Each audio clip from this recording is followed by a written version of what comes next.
Welcome to the Bowel Chronicles, where we dive deep into the world of bowel health. I'm your host, Nikki Kilpatrick, and on this podcast we have raw and candid conversations with individuals facing various bowel conditions and illnesses. Through personal stories and shared experiences, we illuminate resilience and courage in the face of adversity. Be reminded that each story is personal and unique. These conversations are not to be taken as medical advice or to replace guidance from a doctor or healthcare provider. Our aim is to inspire and empower through these amazing stories, amplifying voices often unheard. So join us as we embark on this journey together. Sit back, listen, and be inspired. Enjoy the episode.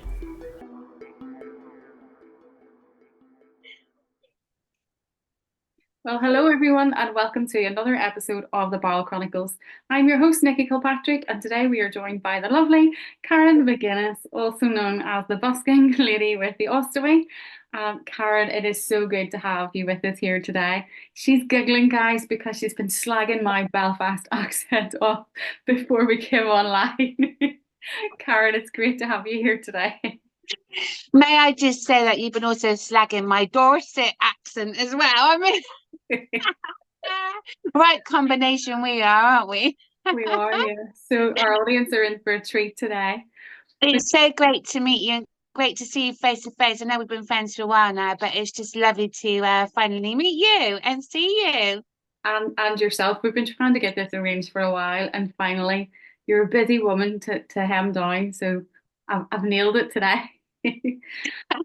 Karen, let's take your story back. You're living with a colostomy bag, and you have been for over 12 years now. So let's take your story back to the start. How did you end up getting surgery?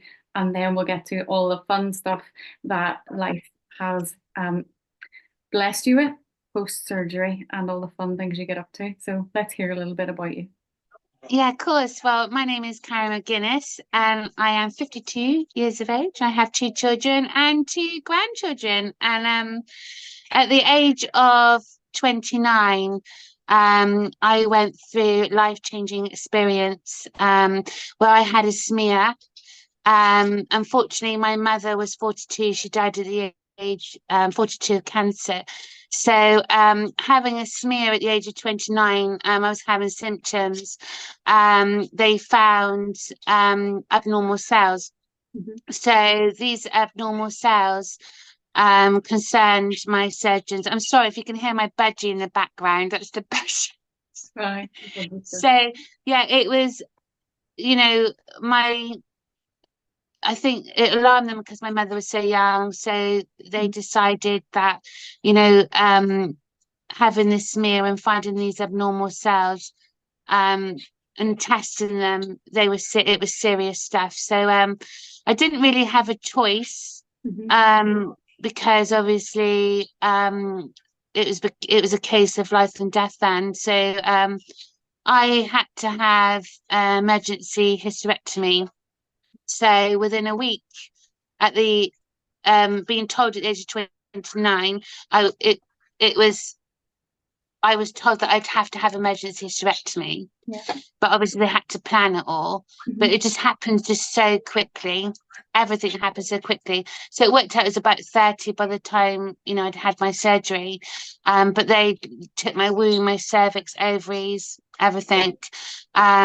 I was lucky and blessed I had 2 children, but unfortunately, it's a scary part of being told you had this gene, and being so young.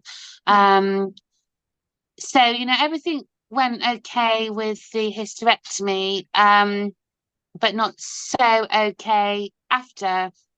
Right. I had my hysterectomy because I ended up my bowel turning inside out, and that was due to the surgery from my hysterectomy. So my bowel got damaged. I'm not like pointing a finger at anybody, but we sign these disclaimers, but in the long run they saved my life, and it was just one of these things, and I'm grateful. But yeah, I was in a bit of a mess. My bowel had turned inside out. So I got toxic poisoning. So I was told they had this new procedure called the STAR procedure at the time. And so this was So, gosh, you're talking about, must have been about 16 years ago, I had the reconstruction or the star procedure. So I had the reconstruction of the bowel. And then everything was fine for a while, but then everything shut down again, and then muscles went, and I was vomiting my own feces. It was horrific. So they told me that I would have a temporary stoma to investigate things and surgery. So I got my head around it, did lots of research. I was, prepared that it was temporary. And I was prepared that I was in a mess, but, I just had to let them do what they had to do to save my life. Because I was so ill. I got toxic poison again and nearly died. So it was really important that they did what they had to do to save me. So anyway, when I went into surgery, thinking I was going in for a temporary stoma, I woke up in the recovery room to be told by the surgeon I was in such a mess. It was permanent. So that was, to me, quite a shock, because it was a big thing at the time going in for a stoma, getting my head around, oh God, the stigmas of stomas, that everyone thinks that you're going to be, when I told my family that I was having a stoma, they thought I was going to be dragging around this big bloody trolley with a bag hanging around, because that's what they did years ago, innit? Do you know what I mean? So when I told my eldest daughter that I was going to have a stoma, a bag, she thought I'd be dragging it around on this bloody, But yeah, no, I didn't. Well, there's no going back. I was grateful that they saved me, but it was a shock. The support at the time wasn't great, because obviously it's come up to 13 years ago I've had my stoma. I didn't know a lot of people that had ostomies. In fact, I didn't know anybody. The stoma nurses, they were okay, but unfortunately, I always feel if you don't have a stoma, it doesn't matter how much help the stoma nurses are, but they don't have one. Yeah. So I'm not saying the stoma nurses don't do a great job, because they do, but they don't. They have a lot of knowledge, but they don't have a knowledge of someone who actually has a stoma. So I was determined to pick myself up and raise lots of awareness, because I have a stoma. So it was really important that I got out there. But I had great support from the stoma nurses. They were amazing, but I just felt, because they didn't have one, I couldn't connect. Okay, yeah.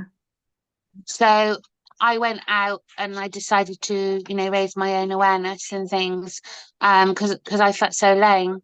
But yeah, it was a part of my life when I look back and I thought my life was over. I didn't feel feminine. I didn't feel a woman at first. Do you think is that because you'd been through the hysterectomy, which was absolutely major, but now your body appearance, because you've got this permanent stoma, this bag attached to your body, everything has changed? It's so much to mentally come to terms with, Yeah. It's huge. Yeah. It's suddenly you've got this bag and your intestine poured through your stomach. Well, it's like yourself, it saved our lives, but it's really hard to explain until you're actually in the situation, isn't it? People don't really understand us until you actually got one. But it was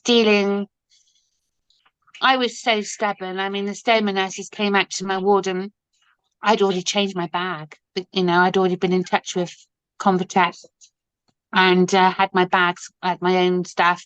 So I'd done my own changing. So the stoma nurses had come out and I'd already changed my bag. And I was determined, no, I didn't at the time want anyone to see my stoma.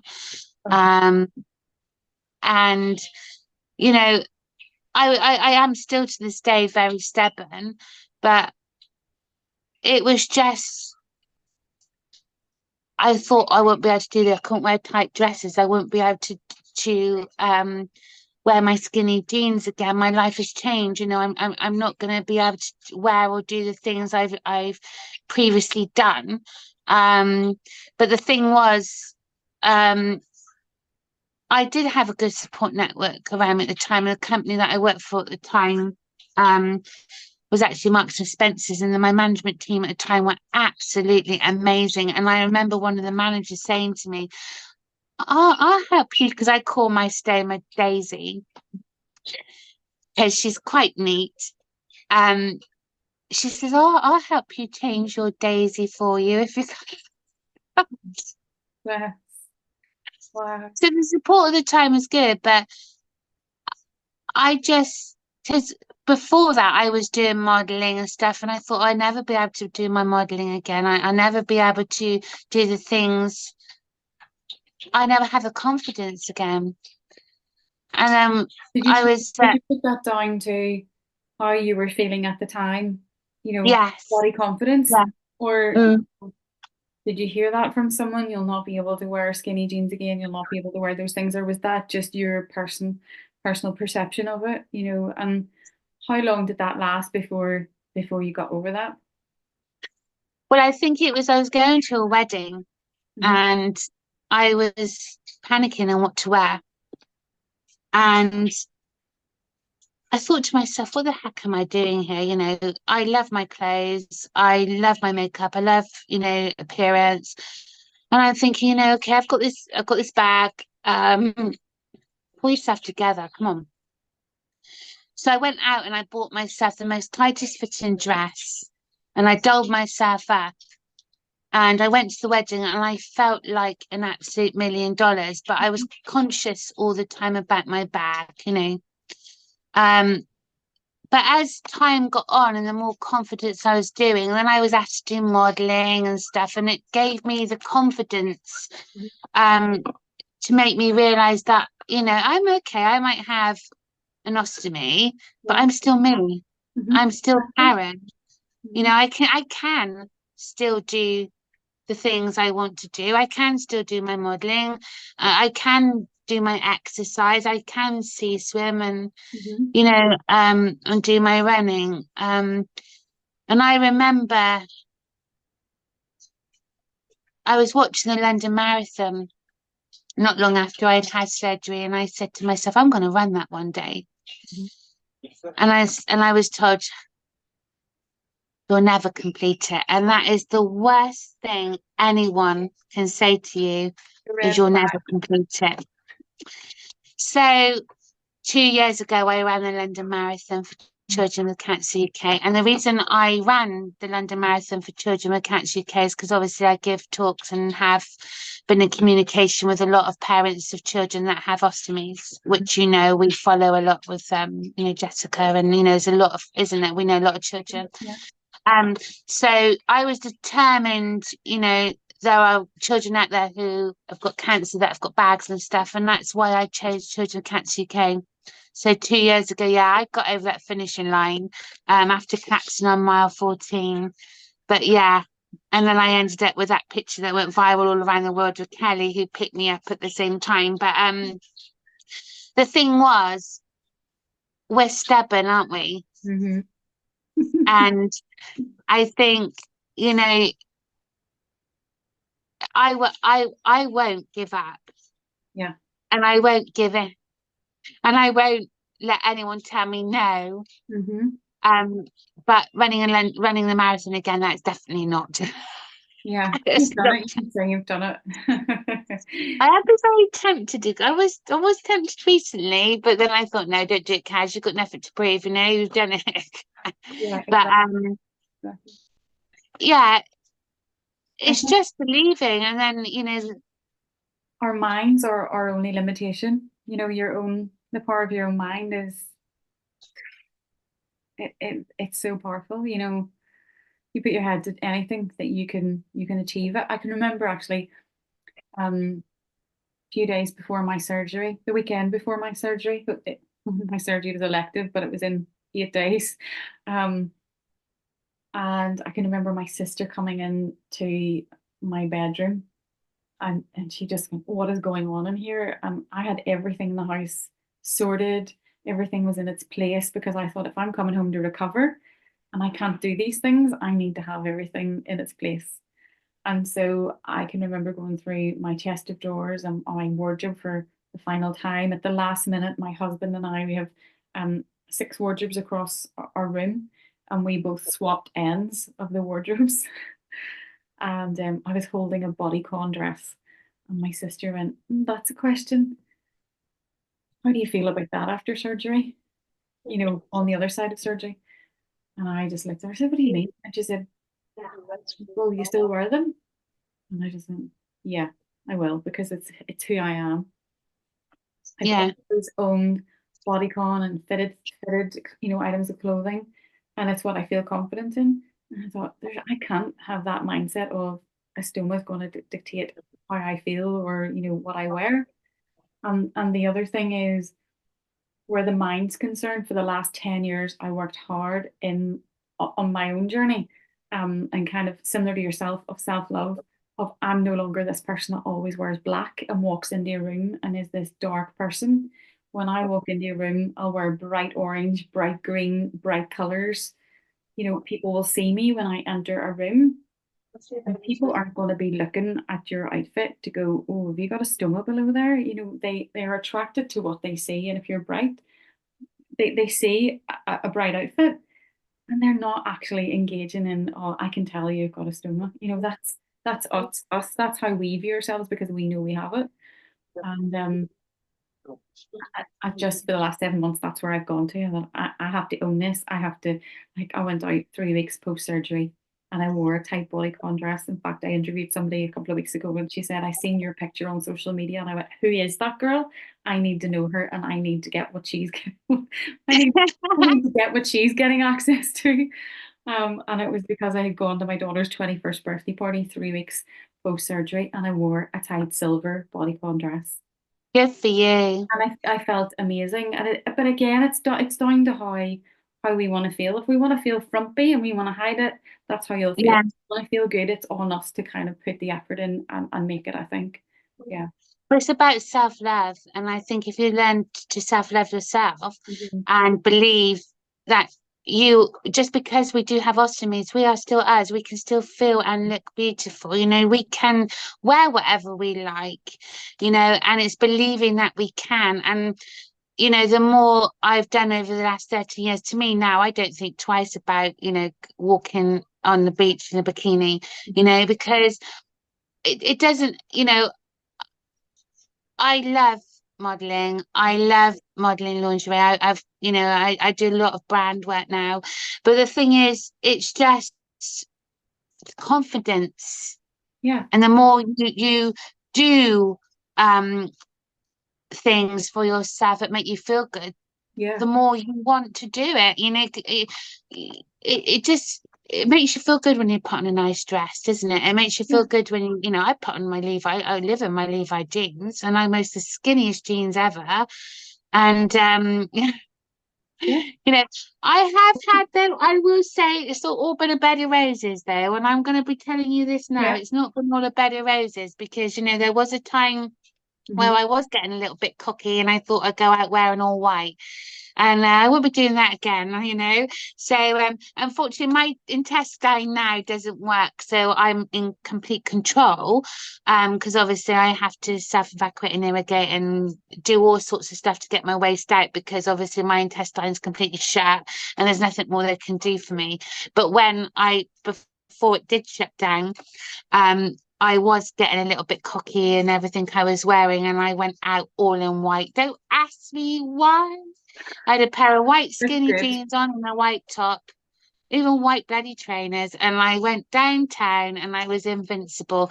Forgot my bags because I thought I'd be fine. So I thought I'm only just literally nipping into town. I thought I'm gonna be fine, you know. Uh-huh. Was I hell? I got into town and I don't know what I eaten the day before, but I could feel my stomach churning and I thought, shit, literally. And I went into town and I leaked. I leaked and I had a shopping bag and I was in town and I was covered in shite from literally it sort of spread up from here right down to my knee. And I remember with my shopping bag trying to hide it all and I thought I need to get home and I was literally 10 minutes away from town, but I thought I need to get home now because wearing white and jeans and then like a linen top, it was like a baby's nappy, you know. So as soon as the poo goes onto linen, it just woof straight up. So I was just literally covered and I thought, how am I going to get back? So anyway, I got myself a shopping bag and you can imagine it. I was running back home and I bumped into every Tom, Dick and Harry. Every bloody Tom, Dick and Harry. All right, Cass. All right, Cass. All right, Cass. I was like, I can't stop. Oh, I legged it. I literally got into the bath, fully clothed, got the shower head and just literally slipped off in the bath, put my clothes off and just showered. And I thought, you're just getting a bit cocky now. So, you know, just remember, don't forget to take your bags out with you. Because so I have never from that day, even though my intestine doesn't work, I have now made sure that I've always got my bags on me because it's just not worth it. Sure, it's not. It's just not worth it. And But yeah, myself, you know, what's the worst can happen if if it happens? You know, you can always go and get changed, but it's just how you feel in that moment. It's like, oh, it's not. Oh, mine.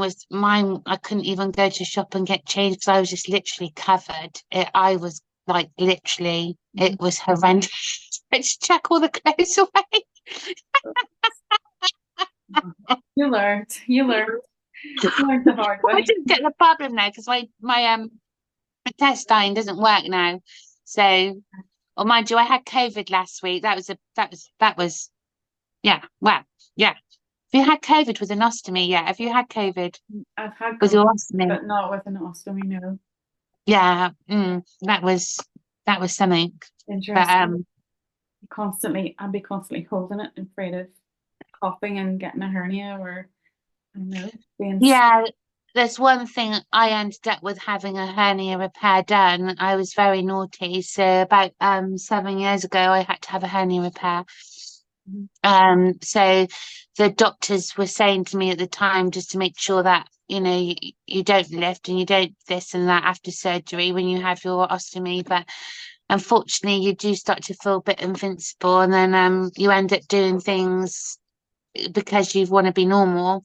Yeah. So yeah, I had a hernia repaired, and that was a big problem with why my intestine shut down as well. So but yeah, it is yeah, I've got mesh. And that's why I do a lot of training. So the gym work and planking and coring every day helps that.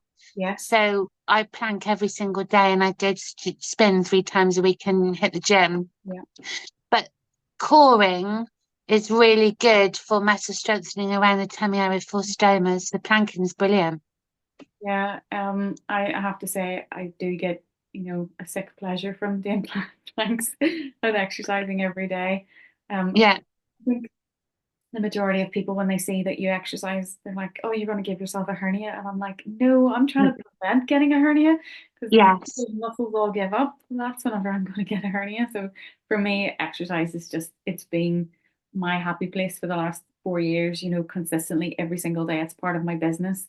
And I'm like, this is what made me really tough in those moments where I couldn't go another round or couldn't do any more reps. I was like, yes, you can, because when the pain gets bad, you can fight through it. So that's where I still, and there's a possibility I may have to have my surgery made permanent.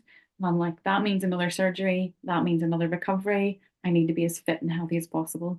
And I just kind of see it as I'm always investing in myself whenever I'm fit and healthy, and it's an investment for my family. Hopefully I'll be around for a few years yet. Do you know what I mean? And not need knee replacements or hip replacements, at 50 years. Mhm. But yeah. But the surgeons as well, they like it when you look after yourself as well. Yeah. Yeah. Because, I mean, I was obviously when my intestine shut down with my colostomy, obviously it doesn't work properly. I was begging them for an ileostomy, but unfortunately, I can't have any more surgery. There's nothing more they can do for me now. Right. So I've just got to keep plodding on and try and keep not having blockages, because obviously blockages can kill me. So that is my main thing now, is just to make sure I don't get a blockage. So are you using the irrigation system then? Yeah, I have a special tablet which stimulates the intestine. I take every day.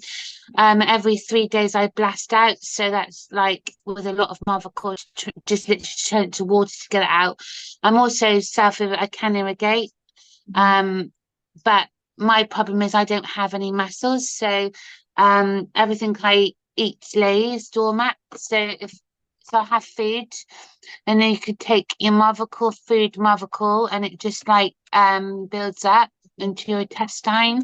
So I'm sick a lot, but I don't eat big meals. But I've just got to be careful what I eat, like things like skins. I can't eat skins.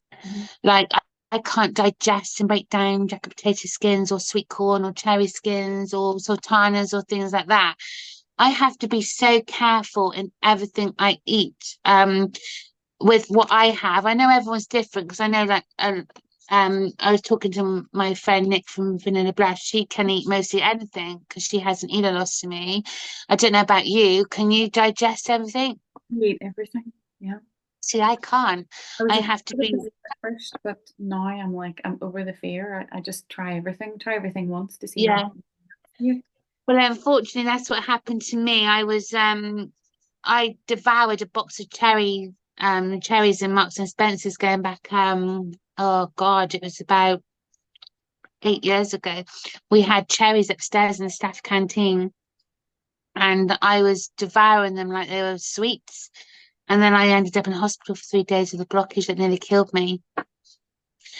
So yeah, it was scary. So I learned not to have cherry skins.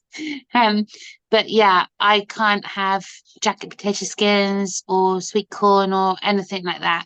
So I have to be really careful, um, it it's what it is, it's everybody's different, not like we're saying, not everybody with an ostomy. Most ostomies can eat, but it seems to be people that I spoke to with ileostomy seem to be able to eat a lot better than people with colostomies for some reason. I don't know. Yeah. But Your story, yours is almost like the reverse to mine, because where you are now, irrigating and doing all of that bowel treatment to make it filter through, is where I was for the last 4 years before my surgery.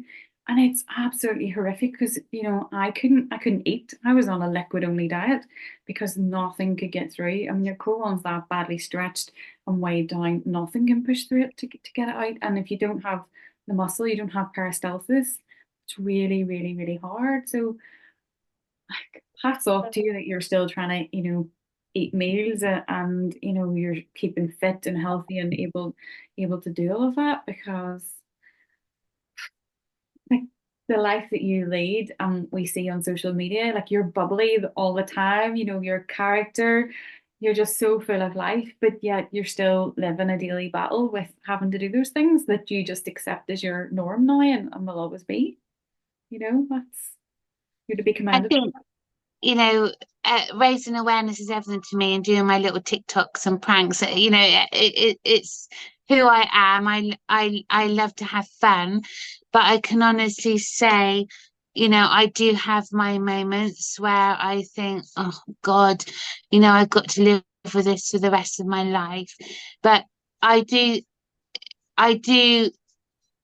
keep positive, because fundraising is everything to me, you know, busking in the street, which I've done for many years, and the amount of money I've raised for local charities. Doing the modelling and, you know, mostly the awareness and messaging, because I get, probably like yourself, people messaging me every day, you know, for guidance and help. And it keeps me going. And also now becoming an ambassador for Convatec is my dream. It's what I've been working hard for nearly 13 years. So, you know, I've been with Convatec for 13 years, but now becoming an advocate and ambassador for them is everything for me. But, you know, it's everything I've ever dreamed of. But, you know, people do see this side of social media where I am femme, but the people that are close to me, like my partner and, you know, my family, they see a different side because they know that it's not all rosy all the time. You know, I think we can all have this mask where everything seems perfect, but it isn't always. And that's why I always make it clear when I do my social media posts that, you know, I do have a fun side, but I have an empathy side as well. And that's why I find that balance of, you know, yes, I'm a fun person, but I do have meltdowns. And there's nothing wrong with having a meltdown. But, you know, and that's mostly when my stoma doesn't go to plan, or I eat something stupid and then I'm panicking thinking I shouldn't have had that, and then I'm throwing up the next day because I can't digest it. So people do see this side where I do my modelling and my ambassador work and stuff and TikToks, but what they're not seeing is when I'm vomiting and because I can't keep my food down because I've eaten something I shouldn't have. So, you know, no one sees that side, do they? You know, so that's why I always make sure that, you know, I do keep the real, keeping it real, and, you know, and not being scared to share your story when you do have a bad day, because that's important, isn't it? So, Cara, let's talk about some of the fun stuff then. So you like to cold water swim, you're talking about busking, you do some spin classes, you are a brand ambassador, you do modeling. Let's talk a little bit more about that. So you've mentioned Convatec. Let's talk about your ambassadorship with Convatec. And we're not sponsored by anyone and we're not promoting anyone, but I do like to mention it because they are a well-known brand of ostomy products.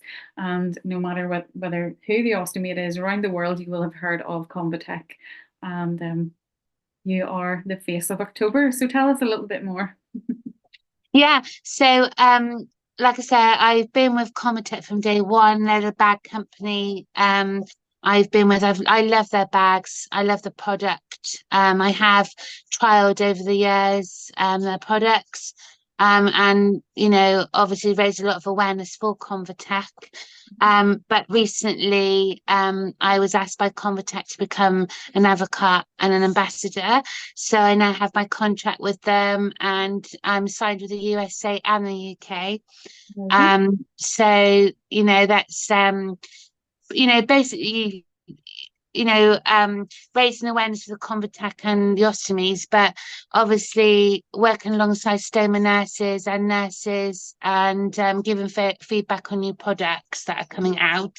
I'm very fortunate to be part of that, but obviously we're not allowed to disclose anything yet until that comes out. But my job as well is to trial new products, which I had been doing anyway, but because I've recently become an advocate and an ambassador, it's getting more into depth now. So I'm one-to-one with nurses. So I do conferences and patient talks. So I will be doing conferences as well for Convatec.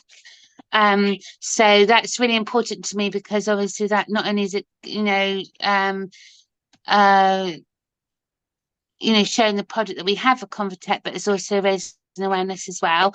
I've set my own group up in Dorset where I live now, so Weymouth, Portland and Dorchester. So I've got an ostomy group that I've set up called Secret Behind the Smile. and Morrison's in Weymouth have kindly given me their cafe. So once a month, my ostomy group will be there. Convatec are also on board as well. So I'll be able to get like free samples and trialing, for the ostomy to trial Convatec's products. But most of all is advice and things. But yeah, so October is Ostober. Angelina from the USA has asked me if I would be the face of Ostober for Comatec. So there's lots of awareness and lots of social media content coming. Social media, yeah. So quite excited about that. So that's to come. I had a meeting last week with the Convatec team, the nurse. I'm trialing at the moment a new product. But I'm not allowed to disclose it yet until it launches in a month. That's really exciting, really exciting. But yeah, it's nice to be on board and finally work with the company that I've been representing for the past 12, 13 years, but to actually have the title now as an ambassador is huge. And I have recently been nominated for a Citizens Award, so I'm not quite sure what's going to happen there, but yeah. Wow. Yeah, that'd be quite exciting. But yeah, it's just everything I do is for the love. And I think, like yourself, everything you do, you've got to love what you do. Yeah. And raising awareness, I love doing it. And I love, making people happy. And also, I get messages every day. I mean, I went on a cruise and I didn't realise back in May that I had a spam box in Messenger. Did you have a spam box in Messenger? Have you ever been on your spam box? Have you ever opened up your bloody spam box? I think so. Jesus God, I was on a cruise by the blinking swimming pool, and because I had a message on Facebook by one of our ostomies saying, Kaz, why aren't you reading my messages? And I was like, what do you mean? I've messaged you in Messenger. I was like, just check your spam box. 318 messages. Oh dear, I'll have to check. Didn't know it existed. Go into your messenger and click on spam. Go into your spam. 380 messages. Oh no. All around the world from ostomies, all around the world. South Africa, because obviously now, because of a lot of my social media posts and my TikToks now are hitting as far as South Africa and through the USA. It's as the USA was saying to me, it's just gone viral. But it's when people are trying to contact you, and I didn't even know it existed. So I ended up with all these messages in spam. So anyway, I tried to reply back. I couldn't reply back to every single one. But what I do now is every so often I do go into spam. Check it. And obviously you can't reply back to everybody, but you can do a social media post to make sure that everyone is aware that you are there. Yeah. But there is a lot of people I do help and advice to. So Yeah. So I'll just say at this stage to our audience and watchers and listeners today, Karen's social media handles will be posted below here. Karen, remind us what your TikTok account is on there. Right, so on TikTok, I'm Karen McGuinness, Kaz McGoo, as a world ambassador. And then on Facebook and Twitter, I'm Karen McGuinness. I'm verified on both platforms now, on Facebook and Twitter. Instagram, I not do so much of because I can't do them all. So I always stick to my three main ones, which are Facebook, Twitter, and TikTok. I do post the odd one on Instagram, but I work full time, and what I'm doing as well for the ostomy world, especially for Comatec, I can't have too much because it just becomes overwhelming. So I intend to stick to the three main platforms for me, which is TikTok, Facebook, and Your biggest Twitter. platform is TikTok. Facebook really is probably my favorite because you get to, I have a lot of followers on TikTok, but TikTok is more fun side of me. Yeah. Where I do all my silly TikToks, Mm-hmm. the midlife crisis thing going on. But Facebook is personal because you're actually hitting the ostomy groups. Yeah. So Facebook, you actually, what people see on my Facebook page, and they see me dancing in the street and they see me having fun. But what they don't actually see, the ostomy groups are actually hitting back. So as you know, I'm in 4 or 5 ostomy groups. Yeah, they're the platform that I'm wanting to hit. They're the most important to me because they're the ones that we connect with. Yeah. So your Facebook post is being drawn into all the groups. Yes. And they're the most important thing is the ostomies. Yeah. So tell us a little bit, just kind of before we wrap up, your modeling. You do some ostomy modeling. Yeah, I'm not just an ostomy model. I am a brand model as well. So I've modeled since the age of 15. I took a few years out. So I've modeled for quite a lot. Did a lot of catwalk modeling over the years. But I'm a bridal model. And I'm also a model for Vanilla Blush for Nick. So that's really important for me. It's been one of my dreams because Nick designs the most wonderful ostomy lingerie, and she is an incredible woman, very, very intelligent and talented. So being able to model for Vanilla Blush, representing the world of ostomy lingerie, is everything to me. And also I have modelled for brands as well. So Betty Licious UK, Retro. She isn't an ostomy, but she's a swimwear company, so I'm one of her models. And also I've worked alongside Pomoir, Panache, and Triumph. So Triumph was huge for me because when I did my Triumph post a couple of years ago, I was the first ostomy to wear Triumph. Wow. And so I collaborate with Triumph a lot. I work with Triumph, and I'm very fortunate that I work in a lovely department store, and I run my own little laundry section. And obviously working with Triumph, but I do very lucky in the role I get, because I've been doing a lot of brand with Pomoir, Panache, and Triumph. I do get given a lot of lingerie to model, which is quite nice. So, and that's another thing. I will never go out the house without wearing matching underwear. Same. Because it makes you very feminine, it makes you very sexy, whether you've got an ostomy or not. Yeah. I always say it's really important to feel feminine. Yeah. It actually breaks my heart whenever I'm wearing a sports bra in the morning and different knickers. Yeah. But I'm past that now after so many years. Yeah. So I just collaborated again with Pomoir, but yeah, it's nice. I love doing the lingerie modeling. I love it. And the more I do, the more confident you get, I must admit though, not that I knock any of us ostomies that take our bags off on social media. I don't like doing it. Yeah. But it's not that I don't like doing it. I never felt I wanted to do that. I just like to do the lingerie side. I show my bag, when I'm modeling, but I've never taken my bag off. I do get asked a lot to do that, but I don't. It's just something I've never felt I needed to do. Yeah. But I feel that all other ostomies that do that to raise awareness are doing an amazing job. But I don't. That's not the path that I'm wanting to go down. Mine's more the fashion modeling. Yeah.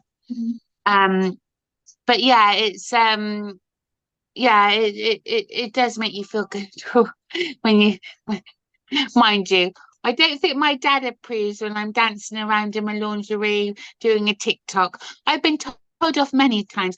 I'm 52 years of age and my dad's 78, and my dad's like, I don't really like seeing my daughter dancing around. He said, Dad, get off TikTok. Yeah, so I'm a bit more respectful now. He doesn't mind me doing the shoots, but he does have a problem with me dancing around in my underwear. So yeah, TikTok. Every now and again, it might just slide in below the radar and you mightn't realize. So, Karen, the other side of your social media is a lot of dancing in the street and Yes, having fun times. How did that come about, or has that just always been you? own your day, own it. Yeah. It doesn't matter Mm, who you are, what you do, where you are. mm, You know, dancing just makes you feel alive, and being an idiot now and again, there's no harm in being an idiot. You know, if, you know, I think I spend more time with myself laughing at myself than I do. But but the thing is, Nothing wrong with it. if it makes people smile Yeah. and laugh, Yeah. that's all that matters. And it's giving the confidence, you know, owning your day, owning your world. Mm, Just, you know, we're lucky to be alive, you yeah. know, so embrace it. Yeah. I think we all need to get back to that, childlike mindset of we don't realize when you're so young, you don't realize you don't care what other people think of you. No, We need to get back to that and where we have fun. Um, I was actually having a conversation with someone yesterday about that, and we were talking about, are you a different person after a couple of glasses of wine, or do you not need the wine? And I'm like, these days I don't need the wine. There would have been a time no, where I'm like, I needed a glass of wine to have that confidence, and now I'm like, don't need the wine, get out of the way. I think mm, we all need to get back to just not giving a monkeys about what anyone thinks of us and letting our hair down, because life is too short. It's about living for the moment. like life is so precious, and that's the attitude I have. That's exactly what I am. I grab, I literally grab Mhm. life by the ankles and I shake it, Yeah. because I don't know what my future is. Mhm. You know, I know that a blockage can kill me, Mhm. but I also know that I'm doing everything in my power to stop having a blockage. Unfortunately, I ended up having dehydration not that long ago. Um, I have to have a drip a few times a year because I get very dehydrated because I vomit a lot. Mhm. So I've been told that I must have a drip every 6 months. Okay. Unfortunately, I went over the 6 months, and then I ended up dehydrated a few months ago. I don't know if you remember. I ended up having a drip. I thought it was a blockage, but it was dehydration. But it's just being aware and making sure that I eat the right foods, staying away from the wrong foods, and making sure that I don't get a blockage, Mhm. because it is serious for me. It's life threatening. I am flagged now, so I'm a complex case.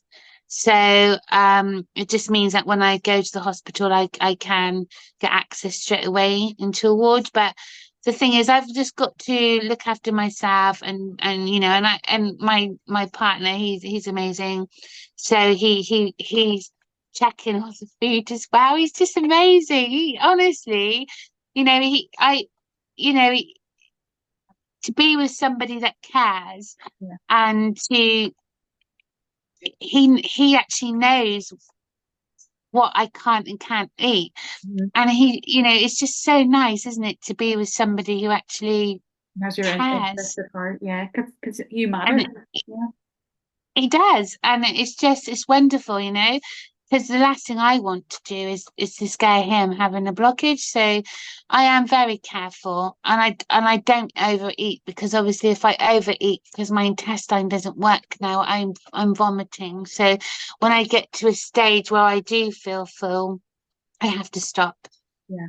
Not to a stage where I'm full, when I know I've had enough, Mm. you know. But I do like to.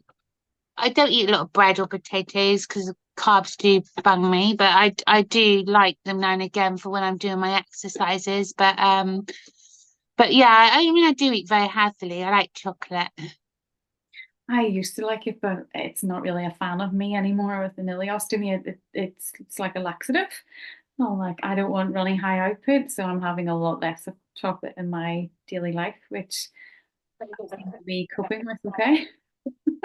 So do you have a lot? Do you have jellies and that to try and thick your output? Do you do a lot of jelly babies and stuff? At the start, I would have jelly babies and marshmallows. People would have said, eat those; they will thicken your output. And then my stoma nurse has said, if you eat two squares of jelly, just a normal block of one Yes. jelly, it is the equivalent to one bag of jelly babies. So I went down that route.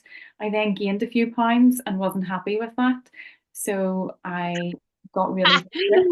So my nutrition is 100% right now. I follow a nutrition plan. It's not a diet. I eat everything, but I eat all of the right portions throughout my day. Yes. My output is consistently the same, so I don't need Brilliant. anything to thicken my output. I don't need to take any medications for it. I have it if I need to. But if I was to eat normally throughout the day, like on Saturday evening, my husband was having a treat night on Saturday night and he had a bag of Revels and I had six out of the bag of Revels that he had. And when I went to do a bag empty, probably half an hour afterwards, that chocolate was already in my output. But yet my lunch wasn't in my output yet. Oh my God. It comes out straight away, immediately. And I'm like, why are you like that? But as soon as it goes, it's done, it's gone. Yeah. So I stay away from it. Last night we went out for a meal. Um, Everyone else had some type of chocolate trifle pudding, and that would have been my normal go-to. And I had poached peach because I knew Is it nice? it was HP. beautiful. It was beautiful, but I knew if I had had the chocolate, my bag would have been filled by the time I get home. So there's little sacrifices you have to make. When you kind of weigh it up, it's like, well, I don't want a full bag. I don't want to be up and down during the night. You can have your chocolate trifle. I'll have my poached peach. you know, So, as you say, it's learning what you can and can't eat. Um, but I'm okay because I could eat a lot of chocolate. Go back 4 years, I would have eaten chocolate every single day, multiple times. And I'm okay with it not being in my life now. I must admit, because I do a lot of exercise like yourself, I do have to have chocolate Mm, because it keeps my energy up. And I need the sugar, I need the energy. mm, Um, but I get very, very because I've got really low blood pressure.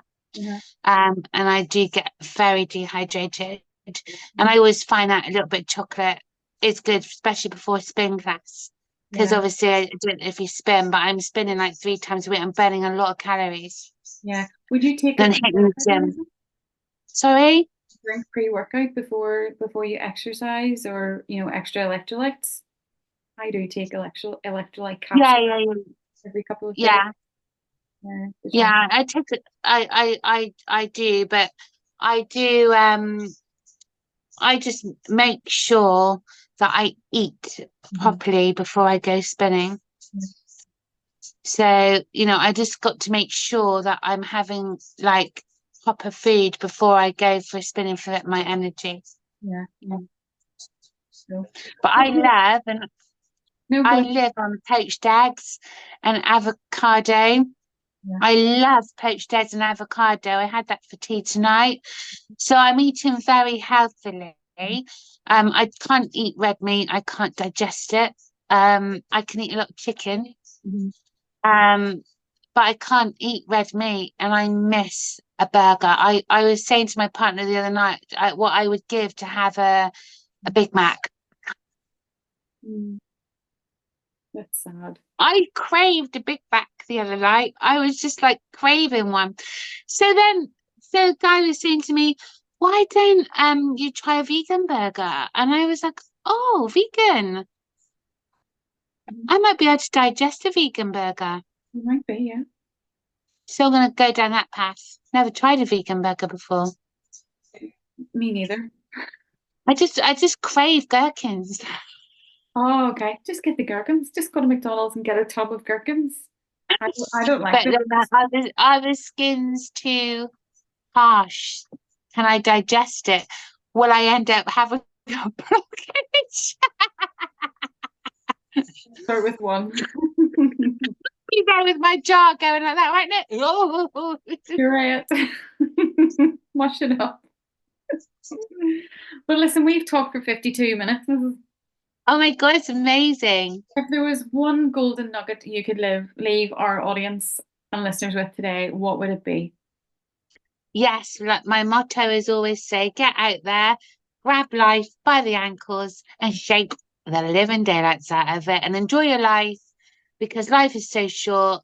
You know, you have goals, you have dreams, do it. You know, if your body allows you to, okay. I mean, not everybody can do the silly things that we probably do, but you know, if your body can allow you to, then you know, get out there and do it.